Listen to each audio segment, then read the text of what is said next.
Homegrown Performance. Welcome back to another episode. Today I'm here with Alex, and he's going to take us on a tour of his 12 by 18 garage gym. My first question to everybody is, why did you decide to invest in a garage gym or a home gym compared to training at any local commercial gym? Really just to cut back on the commute to the gym. I just noticed I was having a hard time getting into going to Leisure World every day. Oh, yeah. Even though it's just 10 minutes, you can't beat the 2-second commute. For out sure, to the dude. garage. And you got to fight people. If you're going after work, it's a struggle even to find a machine. So same thing on my end also. All right, man. So starting with your garage gym, you have to have a foundation. So what type of flooring did you end up going with, and where did you end up getting your flooring? I went with the Hoist stall mats, which is super common in a garage gym. I mean, I think 99% of garages you go to are gonna have that unless you're doing it real professional. But it's tough to beat, dude. Yeah, no, it's just best bang for your buck. It's pretty easy to move. I bought some at like Tractor Supply. I've gotten some off Facebook. But yeah, you can slam weights on them, and they're just 3/4 inch. Yep. Yeah, these are nice. Yeah, these are tough. I mean, if you're in the garage gym community, you obviously know about Hoist stall mats. You could spend upwards of $1,500 to $2,000, $3,000 on nice rolled out flooring, but I feel like it's not necessary unless you're just made of money. But these, you can buy a Hoist stall mat, what, $50 for like a 4x6? Yeah. So you just can't beat it. It is perfect for a garage gym. So before we get into the tour, you were just saying that you kind of manipulated and moved everything around so you can actually park a car in your garage gym, which is super unique. I wish I could park a car in mine. It's never perfect. The gym, that's the cool thing about the garage gym though, it's always evolving. I mean, new equipment, buying, trading, selling. Yeah, that's what they say. I mean, you're never done. When you think you're done, there's always something else that you think you need, or you're like, man, I wish I would have done that. I know, I've been done buying stuff like 20 times. Yeah, and it's just always, you get a good deal on something, it's addicting. Facebook Marketplace, I'm sure you utilize that a ton. Yeah. I'm sure you've gotten a lot of stuff off.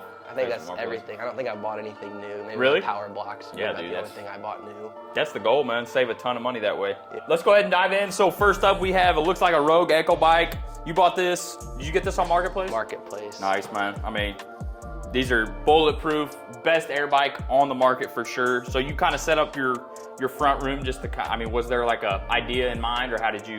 Yeah, this is just like, I call it the annex. It's just the little side part of the main gym, I think, but I just get some functional stuff in here. Yeah. You know, you get a little 20-minute cables and some Echo bike work. No, for sure. So how do you utilize your Echo bike? Is there like a specific style of training, or how do you usually use it? I'll usually do like a 10 or 12, 15 calorie burn, or else sometimes I'll get out here and go like 5 or 10 minute, just like an easy pace ride, just kind of get the legs going. Nice, man. But yeah, I mean, this thing's unforgiving. It is. How much do you think you paid for it on Marketplace? I think like $550 maybe. Yeah, that's a great, and it looks like it's in great shape. Pretty good deal, yeah. Cleaned it up real nice. So it looks like we have a Hoist functional trainer. What made you go with Hoist instead of like any other brand, or did you just find it on Facebook, get a good deal? The deal, insane deal on the piece. And I didn't have something like this, and this was really like the one thing that was keeping me from a commercial gym. For sure. It was like just the cables. I mean, you open up a lot of versatility, like in training wise with that. For sure. Especially if you're doing bodybuilding style training. I mean, a lot of isolation movements, push downs, curls, stuff like that. These are, and what sucks about these is that they're usually super expensive. So people in a garage gym sticking with barbells and kettlebells really find it, I mean, it's kind of hard to invest in one of these sometimes because they're $2,000, $3,000, $4,000. Yeah. So how much did you pay for this on Facebook? Do you remember? Ended up getting it for $150, which is honest, this has been the best deal I've gotten on any gym equipment. But it's also the beauty of Facebook. I mean, you just get on there at the right time. It's just, the piece was made for me. That's you never know what you're gonna find. Somebody might just have something in their garage, they just want to get rid of it, they don't know what they have. $150 for this machine. Have you looked it up what it is, Brandon? It's like $2,500. $2,500 machine for $150. So if you're not utilizing Marketplace, you're missing out if you're in the garage gym community for sure. The garage gym gods were looking out for me. Yeah, dude. All right, so we have another cable machine functional trainer. This is a monster, dude. Where'd you get this sucker at? Another Facebook deal. Some old head dude had a big bodybuilding gym, real old school, like Ronnie Coleman-esque. Made in the USA. Gym. I've never seen. This is a very unique machine. Yeah. How'd you load this sucker up? Commercial quality. It just comes apart in 3 pieces. I just, like I do with all my Facebook finds, get a buddy and buy a dinner or whatever, and we just hauled it over here. Midwest muscle. How much you pay for that, you remember? Yeah, this was $750. $750? Yeah, which still was not a bad deal, but just like when you know, I came across the 150. Did you buy this one first? Trainer. Yeah, I had this one first, but it's just like, you know, you can't pass it. Yeah, that's what's up. I like that one. But so what makes you utilize this one instead of maybe the other one in there? Just kind of depends what I'm doing. Usually if I work out, I'll work out in here, or I'll work out in there. Okay. It kind of mixes it up. But this one's nice too though, because it's taller. I do a lot of hang stuff, like leg raises and stuff like that. Okay. Nice. Yeah, I get a lot of use out of this machine, but it's just a little wide for some stuff. Yeah. I mean, you could even fit some stuff in the middle here if you really wanted to. For your dumbbells, it looks like you got a set of PowerBlock Elites and then a few loose dumbbells. What made you end up going with the PowerBlocks instead of like a rack of normal dumbbells?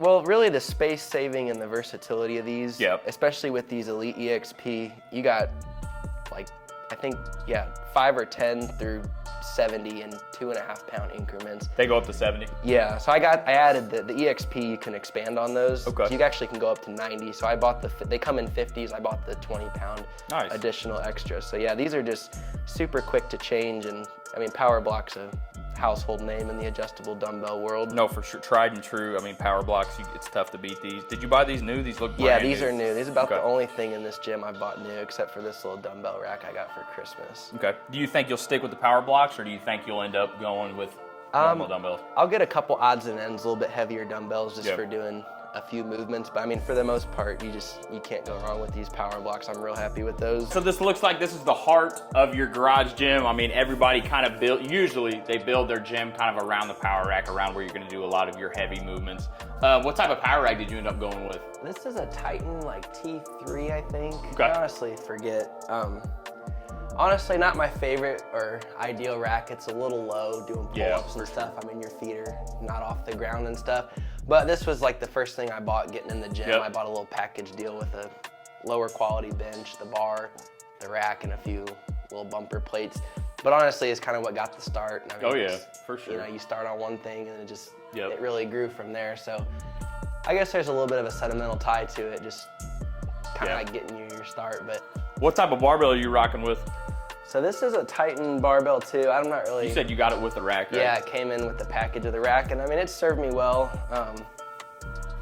Not bad. I don't really have any complaints. I've never really used a real quality barbell. Really? If I find a good deal on like an Ohio bar or something like that, I'll probably make the switch. But I mean, it's served its purpose well for the 2 years I've had it. So. No, it's awesome that you got the rack and the barbell. I'm usually telling people like what essentials, you know what I mean? You have to, I mean, you don't have to, but just starting with a good rack and then a good barbell, you can get so much work done just with those two. So. And that's really, I mean, once I had this rack and the bar, I mean, I was almost done going to the gym, except for like maybe one day a week I'd go hit some accessories on the cable machines. But yeah, this really was just enough to justify canceling the membership up there. So. I have 2 adjustable benches here. Rep bench, which is pretty nice quality. This is my main bench. Do you know what model that one is? Or no? I used to. I can't remember what it's called. And then this is the Hoist. Yeah, so you got this one with the functional trainer, right? Yeah, it came with my trainer. So this was a nice little add-on. I mean, I wasn't really looking for another bench, but it's good quality. I got the seat reupholstered. It had a big tear in it. Okay.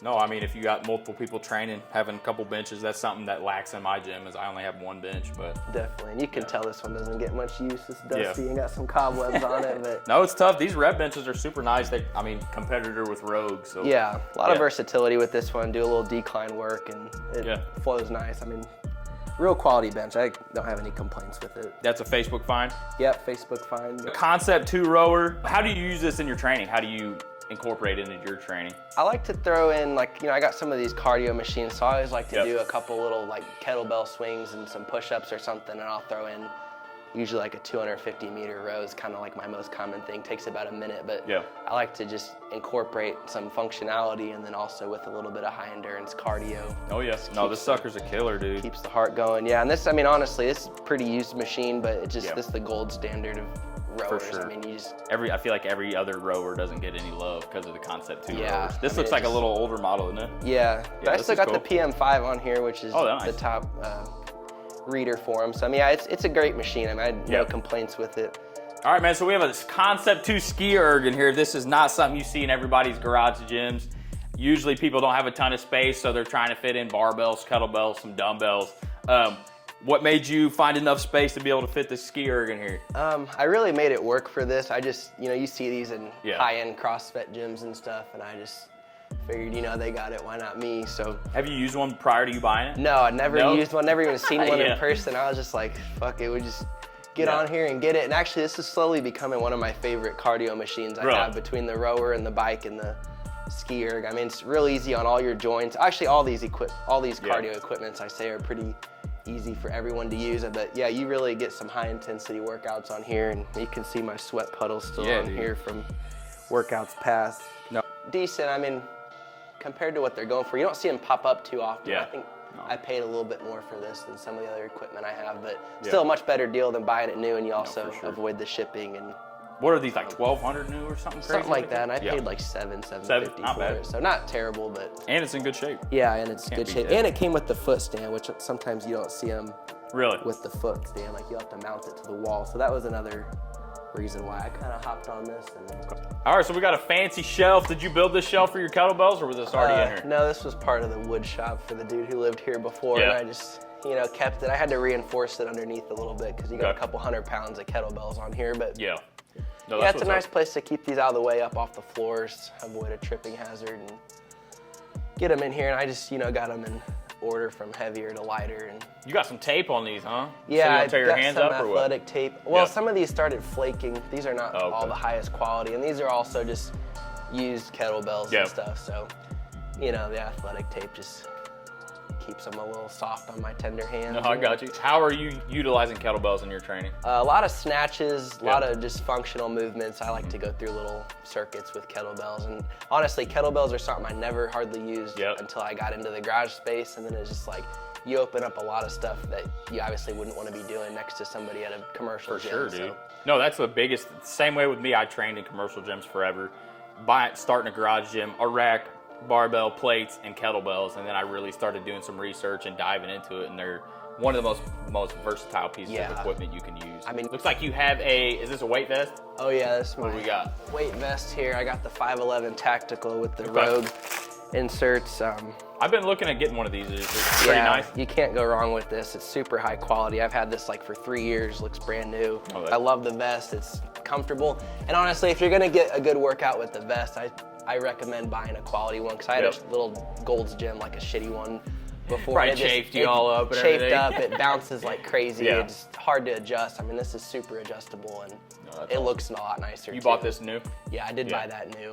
Would you recommend starting a garage gym? How has your experience been going from a commercial gym to starting a garage gym? It's been great. I mean, it's just, the whole process is fun from start to, well, you never really finish, but all of it's just fun. You meet a lot of cool people. I think everybody I've bought stuff off of is somewhat similar minded. I mean, networking too, dude.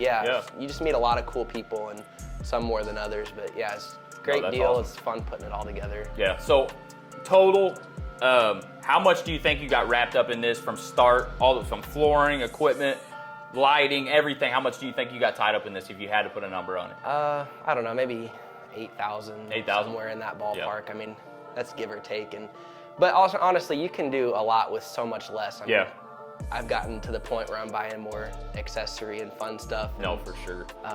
That's the addiction, I got my start for $1,200. I mean, which really is a year and a half of gym fees, maybe. I mean, it's worth it. No, it is an investment, and it's at the front end, you do got to fork out some money, but you can work with as little as you need. If you just a set of kettlebells and a barbell and some weight plates, you can get it so much work, and people sometimes don't realize that. But that's an investment in yourself, honestly. So basically, I just reviewed his garage. Now he's gonna put me through a workout I'm kind of nervous for, honestly. He sent it to me last night, so we're about to get after it. 3, 2, 1.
brother. Just a little post-workout shit talk. So what'd you put me through? You said it was total 44 minutes. That was pure fucking pain, dude.